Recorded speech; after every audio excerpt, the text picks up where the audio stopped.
my affiliation started. I started playing football for St.Margarets with the under-8s many years ago. And I thought I retired there about 3 years ago after a career probably lasting, well, I was 45 3 years ago, so I worked that out. And I actually made a comeback today, believe it or not. So it's been all my life, basically, as a pastime and a hobby in St. Margarets. The GAA and St. Margarets Football Club has been my life, and proud to be involved in it. It's only the same as Tom. I was a couple of years younger, but I started 7 years of age, 8 years of age. And still evolving now, playing with the junior Bs and managing them now today, first game today. So it's been 40 years, but Just we're back today and we playing our first match again. And it's more of it's a friends thing. It's buddies and everything else. Like them boys stepped down after senior football for 30 years or whatever, and won a junior league, and you sort of be proud of it the whole lot. You know, it's the thing that I'd miss is you'd miss these lads. You know, like if I wasn't involved with the GAA or St. Margaret's, you'd miss the banter, and you'd when you stop training, you don't see the boys anymore. You don't see when you get out of the dressing room at senior level, you don't see the same fellas anymore, and you miss the banter. That's the big thing. We used to train Tuesday, Thursday, Saturdays, match Sunday, and you do that for 20 years, and then you stop. It's a change to you, you know what I mean? It takes a while, and then you look forward to coming down to the pub on a Sunday night and meeting all the lads, and we have the same banter in the pub every week, and it's the same banter and it's the same crack, but you meet Marley and Cower here and you have a great crack, you know what I mean? It gets into you, it's hard. It's a big thing. It's a big thing around here, like, you know what I mean? Because it's the focus, really. You know, everything is sort of focused on the club. You know what I mean? If the club, if the GAA team, if the first team is not doing well, the neighbouring parish knows you're not doing well, so they give you a stick. That's the same down the country as well. The GAA keeps that community going, and they all play football, they all drink in the pub, they all do everything, and that's what keeps it the whole lot together. We're like the phoenix, we never die. And going back before they ever had a club, playing football out the back of Jimmy Connor's shop, I used to go with my brothers on the crossbar of a bike. That was my outing as a child for years and years and years. Like the club is the focal point of the parish. Everybody in St. Margaret's has some association through football. If it's not their brothers, uncles, granddads, somebody has a connection with it. And it's the one thing that keeps everybody together is the Maggies, yeah. So it's great, it's great. That was the girls' team we got going, and we only had the bare team when we started off. Pat Stridge, myself, and then we had Karen Kennedy stepped in as well with us. But they were a great bunch of girls, and as a result we won 3 championships in a row. That's good for us. We're as good as anybody, any of the other bigger clubs in the city, you know, so it's great. So keep going. I'm the chairman of St. Margaret's at the moment. Playing with them 30 years. And I just love it. It's great crack. Yeah, played with them, brought up. My father was associated with the club. I have 5 brothers on the team, 1 tennis, myself, player, ex-chairman, and now over the first team. So we have ex-chairman and chairman. Yeah. And what's the job of the chairman? What do you do? Oh Lord. For a small club there's lots to do in it. There's always something needs done or got, or as a row being sorted, or a celebration to be had. It's a living, breathing club, and it's part of the community, and it's great crack. I think your life revolves around the club, really. That's the bottom line, really.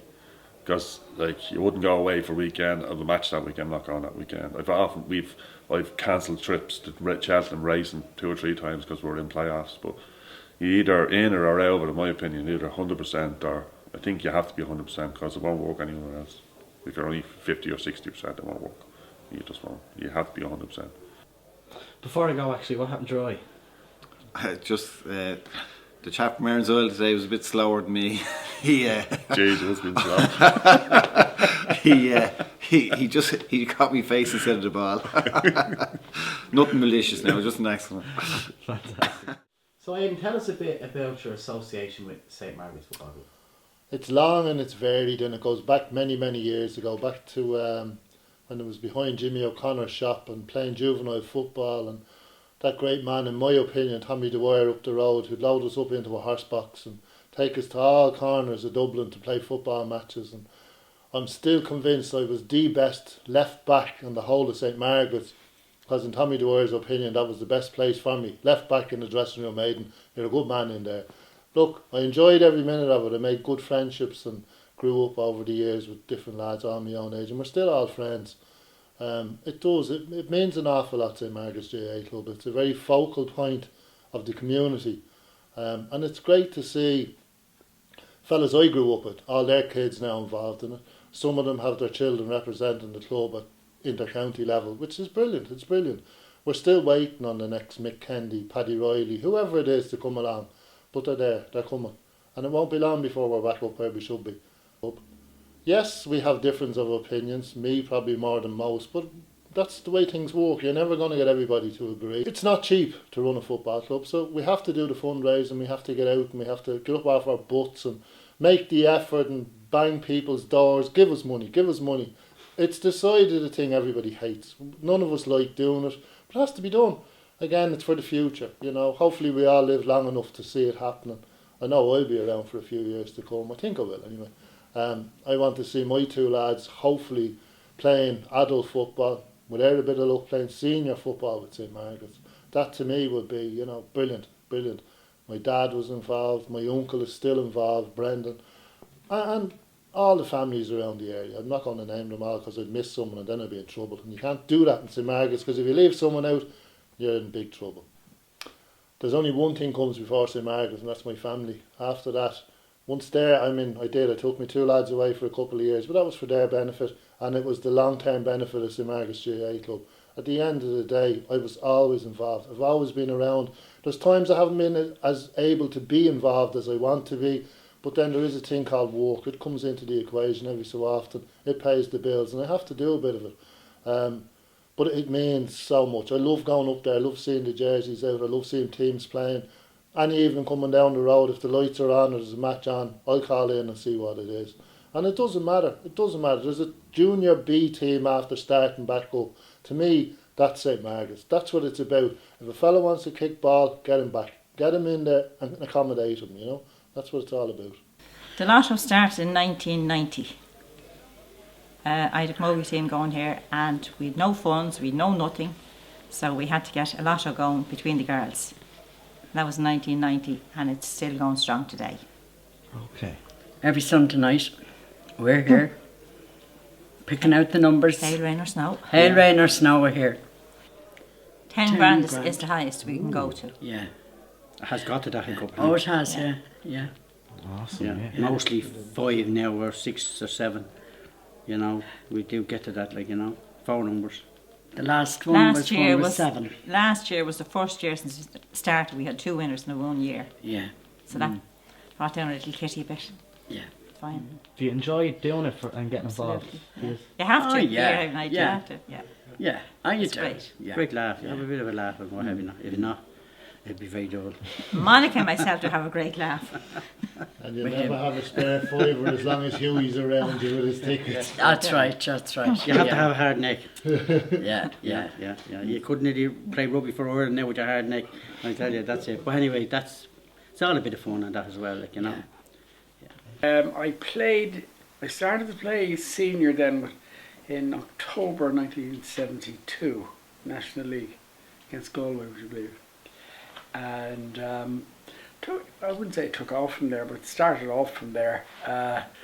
Larkin Redmond at that stage had been brought in as the Dublin selector, so I have to say it didn't do us any harm in St. Margaret's, you know, to have one of our own. My great memory of playing against Cork was we were very nervous going into it, and it was a very funny thing, you know. We were going down to the Central Remedial Clinic, which we decided we would do on the Saturday. Heffernan decided that this would be a good grounding for us to to realise that how lucky we were that we were going down to people who were in wheelchairs and young kids and everything. So we went down there, and on the way down, Hickey said to me, Paddy, he says, you seem very nervous. I said, oh, you know, tomorrow's a big one. And jokingly he said, I tell you what, he says, you get me an All-Star tomorrow and I'll get you one. And that's exactly the way it worked out. Because the guys we were playing on were the All-Stars at the time. And Mike McCarthy was the guy I was playing on, and Kevin Gerald Sullivan was the guy he was playing on. So, as it turns out, I mean, it was probably the easiest match of the year. And they were all Ireland champions. Walking out on the bus, heading down Clonduff Road, I'm sitting, and I see the St. Margarets crew walking. And it just clicked then, you know. I just knew we were going to win. And the feeling walking out, it's unreal. I mean, and it never changed for All Ireland finals. We used to come out on the hill end, and it was like coming out, somebody just lifted you up. You just floated on air for about 20 yards, and then back to reality. And it's probably even better now. Yeah, well, I was lucky in the sense that I was always looking to get off to play matches. I played in Bengal Championship matches. I played in the Roller Sound tournament. I played in the Starlights tournament, and Heffernan would look at me, Jesus, where are you going now? I said, I'm going to the lads. It was a way of staying with the lads, because when I started first, the boys in St. Margarets were slagging me. What are you doing with that jar? You should be with us, because we could do it, because we're not doing this and we're not doing that. So, I mean, it was a bit of a joke starting with Dublin. But as for St. Margarets, when I started off, say about 15 or 16, just before we started to play senior, we had an underage team. And that produced 4 players, which was Peter Finnegan, who was our goalkeeper for the next 10 or 15 years, Tommy Kennedy, Paul Fitzgerald, and myself. Right. So 4 out of the 1 team was an above average. You wouldn't, even today, you wouldn't get that. And then the next underage team came through, was unbelievable. I mean, that produced practically a team for us.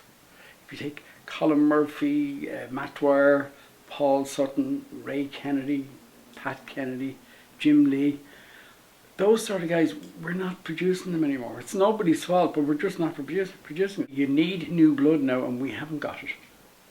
Oh, I always made it my business to try and get off the players in Margaret. Yeah, always a joy. If I was playing now, you wouldn't be allowed. You know, you could go 6 months now without ever seeing a member of your club in terms of playing football.